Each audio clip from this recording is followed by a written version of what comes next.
അസ്സലാമു അലൈക്കും നമസ്കാരം. എല്ലാവർക്കും നമ്മുടെ പുതിയ വീഡിയോയിലേക്ക് സ്വാഗതം. ഇന്ന് നമ്മൾ തയ്യാറാക്കുന്നത് സേമിയയും നേന്ത്രപ്പഴവും കൊണ്ടുള്ള നല്ല ടേസ്റ്റി ആയിട്ടുള്ള ഒരു പലഹാരമാണ്.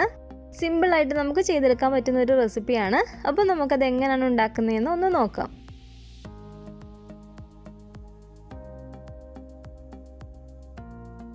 അതിന് വേണ്ടിയിട്ട് ഞാനിപ്പോൾ ഇവിടെ ഒരു 2 നേന്ത്രപ്പഴം എടുത്തിട്ടുണ്ട്. ഒരുപാട് പഴുത്തു പോയിട്ടുള്ള പഴം നമ്മൾ ഈ ഒരു റെസിപ്പിയിലേക്ക് എടുക്കാതിരിക്കുന്നതാണ് കേട്ടോ നല്ലത്. കൂടാതെ ഒരു 1/2 കപ്പ് സേമിയയും എടുത്തിട്ടുണ്ട്. ഈ പഴത്തിൻ്റെ തൊലിയെല്ലാം കളഞ്ഞിട്ട് ഞാനിപ്പോൾ ഇത് ചെറിയതായിട്ട് ഈ പഴം ഒന്ന് കട്ട് ചെയ്തിട്ട് എടുക്കുകയാണ്. പഴമെല്ലാം ഞാൻ ഈ ഒരു വലുപ്പത്തിൽ ചെറിയതായിട്ട് ഇവിടെ കട്ട് ചെയ്തെടുത്തിട്ടുണ്ട്. ഇനി ഈ ഒരു പാനിലേക്ക് നമുക്കൊരു 2 ടേബിൾ സ്പൂൺ നെയ്യ് ചേർത്ത് കൊടുക്കാം. നെയ്യ് ഒന്ന് ചൂടായി വരുമ്പോഴത്തേക്കും ഞാനിതിലേക്ക് ഒരു 2 ടേബിൾ സ്പൂൺ കാഷ്യൂനട്ട് ഇട്ട് കൊടുക്കുകയാണ് കേട്ടോ. ഈ കാഷ്യൂനട്ട് നമുക്കൊന്ന് വറുത്തിട്ടെടുക്കണം. കാഷ്യൂനട്ട് ചെറുതായിട്ട് ഇതുപോലെ ഒന്ന് ഫ്രൈ ആയിട്ട് വരുമ്പോഴത്തേക്ക് നമുക്കിതിലേക്ക് ഒരു 2 ടേബിൾ സ്പൂൺ ഉണക്കമുന്തിരി ചേർത്ത് കൊടുക്കാം. അപ്പോൾ ഈ ഉണക്കമുന്തിരിയും കൂടെ നമുക്കൊന്ന് വറുത്തിട്ടെടുക്കാം. അപ്പോൾ ഇതിവിടെ 2 ഫ്രൈ ആയിട്ട് വന്നിട്ടുണ്ട് കേട്ടോ. നമുക്കിതങ്ങ് കോരി മാറ്റിയേക്കാം. ഈ നെയ്യിലേക്ക് തന്നെ നമ്മൾ നേരത്തെ എടുത്തു വെച്ചിരുന്ന 1/2 കപ്പ് സേമിയയും കൂടി ഇട്ട് കൊടുത്തിട്ട് നമുക്ക് നന്നായിട്ടൊന്ന് വറുത്തിട്ടെടുക്കാം. ഒരുപാട് അങ്ങ് കളർ മാറി പോകണ്ട കേട്ടോ. അത്യാവശ്യം നമ്മളൊന്ന് വറുത്തിട്ടെടുത്താൽ മതി. അപ്പോൾ സേമിയ അത്യാവശ്യം ഞാനൊന്ന് വറുത്തെടുത്തിട്ടുണ്ട്. ഇത് കണ്ടില്ലേ, ഈ ഒരു കളറായി വരുമ്പോഴത്തേക്കും നമുക്കിതങ്ങ് എടുക്കാവുന്നതാണ്. ഇനി ഈ പാനിൽ തന്നെ ഇട്ട് നമുക്ക് പഴവും ചെറിയതായിട്ടൊന്ന് വഴറ്റിയിട്ടെടുക്കണം. നമ്മൾ നേരത്തെ ഒഴിച്ചു കൊടുത്ത നെയ്യ് ഇതിൽ കുറച്ച് കിടപ്പുണ്ട്. ആവശ്യമെങ്കിൽ നമുക്കിതുപോലെ നെയ്യ് ഒഴിച്ചു കൊടുക്കാവുന്നതാണ്. ഇനി പഴവും കൂടി ഇട്ട് കൊടുത്തിട്ട് നമുക്കൊന്ന് വഴറ്റിയിട്ടെടുക്കണം. പഴവും നമ്മൾ വഴറ്റുമ്പോൾ ഒരുപാട് അങ്ങ് അലുത്ത് പോയതുപോലെ ആയി പോകരുത്. ചെറിയതായിട്ട് നമ്മളൊന്ന് വഴറ്റിയിട്ടെടുത്താൽ മതി. ഈ പഴത്തിലേക്ക് നമുക്ക് ഒരു 1.5 ടീസ്പൂൺ പഞ്ചസാര ചേർത്ത് കൊടുക്കാം. അപ്പോൾ ഇത് കണ്ടില്ലേ, ഈ ഒരു പരുവത്തിന് നമ്മൾ പഴവും ഒന്ന് വഴറ്റിയിട്ടെടുക്കുക. ഈ പാനിലേക്ക് തന്നെ ഞാൻ ഇനി 1 കപ്പ് പാൽ ഒഴിച്ചു കൊടുക്കുകയാണ്.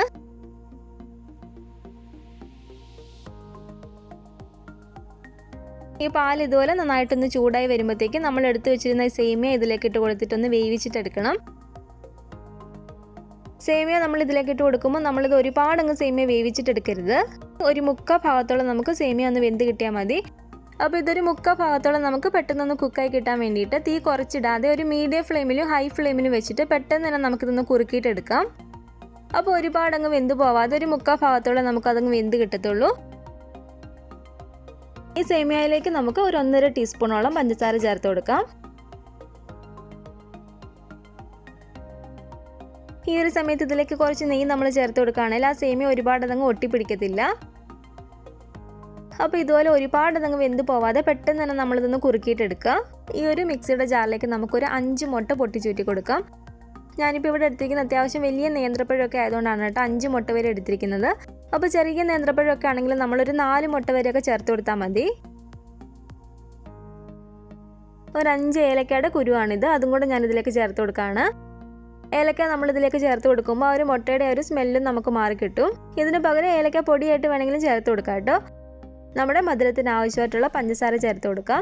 ഞാനിതിലേക്ക് ഒരു 1/4 കപ്പും ഒരു 2 ടീസ്പൂൺ പഞ്ചസാരയും കൂടെ ചേർത്ത് കൊടുക്കുകയാണ്. കൂടാതെ ഒരു 3 ടേബിൾ സ്പൂൺ പാലും കൂടെ നമുക്കിതിലേക്ക് ഒഴിച്ചു കൊടുക്കാം. ഒരു നുള്ളു ഉപ്പും കൂടെ ഞാനിതിലേക്ക് ഇട്ട് കൊടുക്കുകയാണ്. അതിനുശേഷം ഇതെല്ലാം കൂടെ നമുക്ക് നന്നായിട്ട് തന്നെ മിക്സിയിലൊന്ന് അടിച്ചെടുത്തിട്ട് വരാം. അപ്പോൾ ഇതിവിടെ നന്നായിട്ട് തന്നെ ഞാനൊന്ന് അടിച്ചെടുത്തിട്ടുണ്ട്. ഇത് ഞാൻ വേറൊരു പാത്രത്തിലേക്ക് മാറ്റി കൊടുക്കുകയാണ്. ഇതിലേക്ക് നമ്മൾ നേരത്തെ ഒരു 1/4 ഭാഗത്തോളം വേവിച്ച് വെച്ചിരിക്കുന്ന സേമിയ ഇട്ട് കൊടുത്തിട്ട് നന്നായിട്ട് ഒന്ന് മിക്സ് ചെയ്തിട്ടെടുക്കാം. കുറച്ച് നേരം നമ്മൾ വെളിയിൽ വെക്കുമ്പോൾ അഥവാ സേമിയ ഒന്ന് ഒട്ടിപ്പിടിച്ച് പോയിട്ടുണ്ടെങ്കിൽ തന്നെ നമ്മളൊരു സ്പൂൺ വെച്ചിട്ട് ചെറുതായിട്ടൊന്ന് ഉടച്ചിട്ട് കൊടുക്കണം. ഇതുപോലെ ഒന്ന് ഉടച്ച് കൊടുത്തിട്ട് ഒട്ടും തന്നെ സേമിയയിൽ കട്ടകളൊന്നും ഇല്ലാതെ വേണം നമ്മൾ എടുക്കാൻ വേണ്ടിയിട്ട്. അപ്പോൾ ഇത് കണ്ടില്ലേ, സേമിയ ഒന്നും ഒട്ടിപ്പിടിക്കാതെ തന്നെ വിട്ട് വിട്ട് കിടക്കുന്ന രീതിയിൽ തന്നെ നമുക്ക് കിട്ടിയിട്ടുണ്ട്.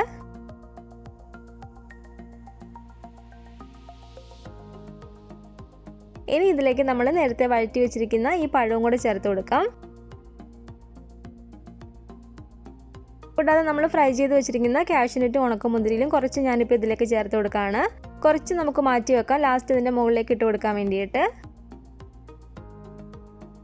ഇവയും കൂടി ചേർത്ത് നന്നായിട്ട് തന്നെ നമുക്കിതൊന്ന് മിക്സ് ചെയ്തിട്ടെടുക്കാം. ഇനി ഇതിലേക്ക് ചേർത്ത് കൊടുക്കുന്നത് ഒരു 3 ടേബിൾ സ്പൂൺ ക്യാരറ്റാണ്. ക്യാരറ്റ് നമ്മൾ വേവിക്കൊന്നും വേണ്ട, പച്ചയായിട്ട് തന്നെ ചേർത്ത് കൊടുക്കാവുന്നതാണ്. പക്ഷേ നമ്മൾ ഇതിലേക്ക് ഒരു 1/2 ടീസ്പൂൺ പഞ്ചസാരയും കൂടെ ചേർത്ത് കൊടുത്തൊന്ന് മിക്സ് ചെയ്ത് വെക്കുകയാണെങ്കിൽ കുറച്ചും കൂടെ നല്ലതായിരിക്കും. ഞാനിപ്പോൾ ഇതിലേക്ക് കുറച്ച് പഞ്ചസാര മിക്സ് ചെയ്തിട്ടുണ്ട് കേട്ടോ. അപ്പോൾ ഈ ക്യാരറ്റും കൂടെ ഇട്ട് കൊടുത്തിട്ട് നമുക്ക് നന്നായിട്ടൊന്ന് ഇളക്കി കൊടുക്കാം. അപ്പോൾ ഇതിവിടെ റെഡി ആയിട്ടുണ്ട്. നമുക്കിനി ഇതൊന്ന് വേവിച്ചിട്ട് എടുത്താൽ മതി. ഞാനിപ്പോൾ ഇത് വേവിക്കുന്നത് ഇതുപോലത്തെ ഒരു നോൺ സ്റ്റിക്കിൻ്റെ പാത്രത്തിലേക്ക് ഒഴിച്ചു കൊടുത്തിട്ടാണ്. ഇതിലും കുറച്ച് പരന്നിട്ടുള്ള പാത്രമാണെങ്കിലും കുഴപ്പമില്ല കേട്ടോ. അതിലേക്ക് ഒഴിച്ചു കൊടുത്തിട്ട് നമുക്ക് വേവിക്കാവുന്നതാണ്.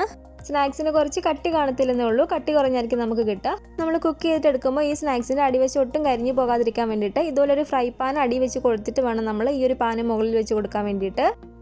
ഇനി ഫ്ലെയിം ഓൺ ചെയ്ത് കൊടുത്തതിന് ശേഷം നമുക്കിതിലേക്ക് കുറച്ച് നെയ്യ് ഒഴിച്ചു കൊടുക്കാം. എന്നിട്ട് ഇതിൻ്റെ എല്ലാ സൈഡിലും ഇതുപോലെ നെയ്യ് ഒന്ന് നമുക്ക് സ്പ്രെഡ് ചെയ്ത് കൊടുക്കാം. ഈ പാത്രം ചെറിയതായിട്ടൊന്ന് ചൂടായി വരുമ്പോഴത്തേക്ക് നമുക്ക് ഈ ഒരു മിക്സ് ഇതിലേക്ക് ഒഴിച്ചു കൊടുക്കാം.